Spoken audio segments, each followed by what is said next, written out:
bottom. Pourquoi? Alors, deux bottom, tout simplement, parce que c'est mieux que Solemn Warning. Dans ce metagame, en ce moment, le Solemn Warning et le Solemn Jugement vous fera perdre complètement les parties. Dès que vous perdez un peu de points de vie maintenant avec dans ce méta, vous tuez tout seul tout simplement. C'est un compte à rebours que vous vous donnez. Donc vous perdez 2000 de points de vie, c'est un quart de votre vie. Un quart de votre vie, c'est énorme. Regardez, Trappe sans fond, c'est une commune. Vous allez dans la boîte de commune de votre ami, vous la trouvez sans problème. Vous allez vers quelqu'un, t'as pas un bottom, laisse Trapole, s'il te plaît.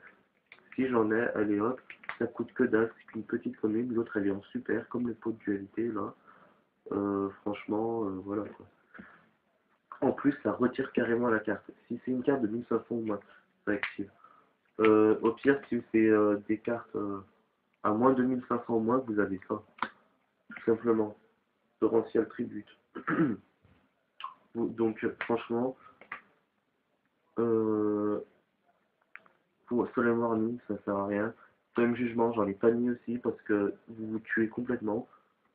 Entre Solemn Warning qui vous enlève un quart de votre vie et Solemn Jugement qui vous enlève carrément la moitié,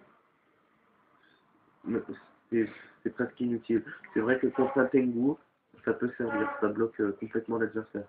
Mais sinon, le reste, j'ai envie de dire que c'est mieux. Mais il faut faire quand même attention parce qu'avec Christia, son effet, donc quand elle est détruite, ça l'envoie sur le dessus du deck, donc ça la retire pas de la partie.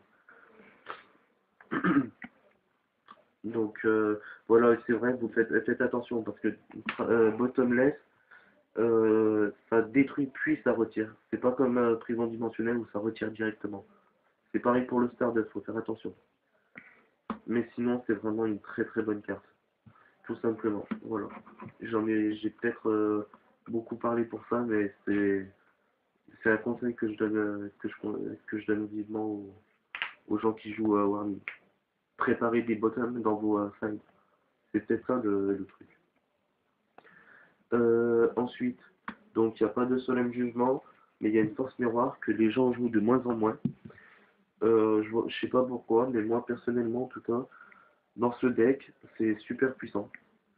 Parce que vous temporisez toujours. Vous détruisez en plus les cartes adverses. Donc force miroir, c'est vraiment énorme dans ce deck. Ouais, puis même dans tous les decks, je trouve que c'est une carte essentielle des decks, quoi. Enfin, c'est une carte clé. Ensuite, la dernière carte que à la base j'aimais pas trop, mais que Asdad27 m'a conseillé vivement de mettre, que j'ai essayé, finalement qui me sert énormément.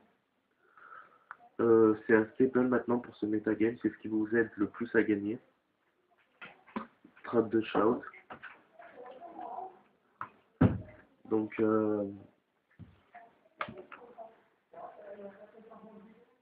trap de shout.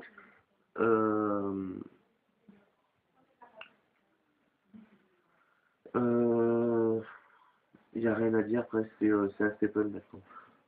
Pourquoi? Parce que vous regardez, si votre adversaire a 4 cartes ou moins, ou plus, dans la main, vous regardez ces cartes, vous remettez un monstre, et c'est ça qui vous fait gagner la partie. Vous jouez contre, par exemple, je donne un deck tout con, vieux, comme je sais pas quoi, le Télédad. Le Télédad, l'adversaire n'a plus son dad en main, il va se faire chier, c'est vrai qu'il va repiocher, etc. Mais rien qu'il n'ait pas son dad, au bon moment, ça va le faire chier. Vous mettez trappe de shout, il est fini. Agent Ferry, vous remettez la terre qui peut faire changer la partie. Le Master Hyperion ou la Christian, c'est fini. C'est une carte qui est super bien, tout simplement. Donc,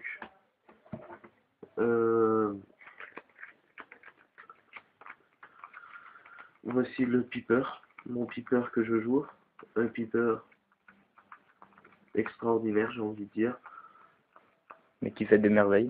Qui fait des merveilles. Franchement, j'ai pas perdu énormément de fois. Peut-être que c'est pas un deck qui va tout exploser dans les YCS, mais c'est un deck fun, un deck où on s'amuse vraiment.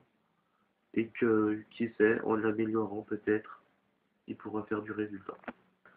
Donc, je vous dis à bientôt. Et pour l'extra deck, c'est un extra deck tout con. Il n'y a pas de carte exceptionnelle, à part, je conseille Stardust, les cartes level 8, les cartes Atrishula, euh, Armory Arm et Formula. Après le reste, vous mettez ce que vous voulez. Même une Black Rose, ça peut servir. En faisant Caius et Glaobulbe, Veiler, etc. C'est un deck super puissant. Moi perso, j'adore ce deck. Et je compte pas changer tout de suite. Personnellement, d'habitude, je change souvent de deck. Très souvent même. Et là, franchement, ça fait 2 mois que je joue avec et que je me fais toujours autant plaisir.